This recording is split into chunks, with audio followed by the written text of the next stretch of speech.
upinzani kukutana na serikali yenye iko kwa kiti, hiyo ni biashara.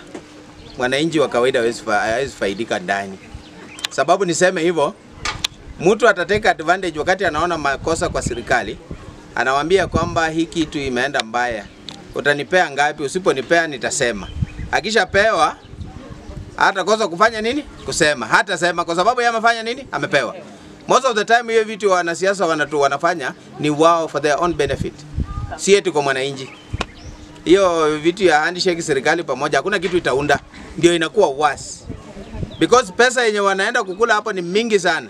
Hiyo on my side hiyo ni sawa kabisa. Kwa wananchi ili wawe sawa, wawe na upinzani. Tuwe na mtu mwenye anaweza wakilisha matakwa ya wananchi kwa serikali. But for now hatuna. Wale wenye wako huko wanajiwakilisha wao wenyewe. So the best way is warudishe hiyo mfumo. Mtu mwenye anaanguka wa pili, na umejua wengine wanaweza anguka tu na hata hawana nguvu ya kuongea. Wanafika huko tena wanaweka gunia moja.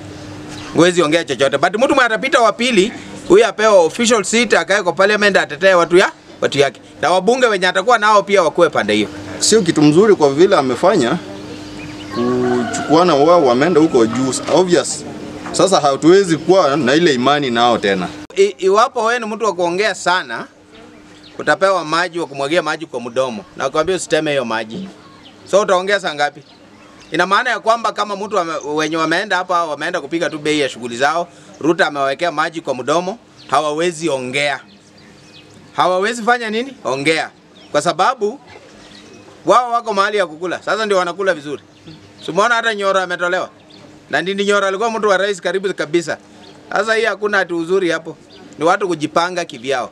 Wakipata ajenge kwao, huyu mwingine ajenge kwao. Serikali yenye tuko saini ya kutunyanyasha sisi kama wananchi. Kwa sababu kuna wakati Raila ameungana na Ruto. Aliungana na yeye kwa sababu alitaka benefit ya kwenda kuania kiti ya AOC. Sasa wakati alianguka tena amerudi kukuja kuungana na yeye ili watunyanyase zaidi. Hatuoni maendeleo yote, hiyo ni faida ya hakuna faida yenye wananchi wanapata. Hiyo ni faida ya wenye wako mbele peke yake, Ruto na Raila. Pia Raila na watu wake kufanya nini ku benefit kwa hii serikali, alafu baadaye watakuja waanze kudanganya. Mimi tunaomba wananchi wakuwe wachanuke.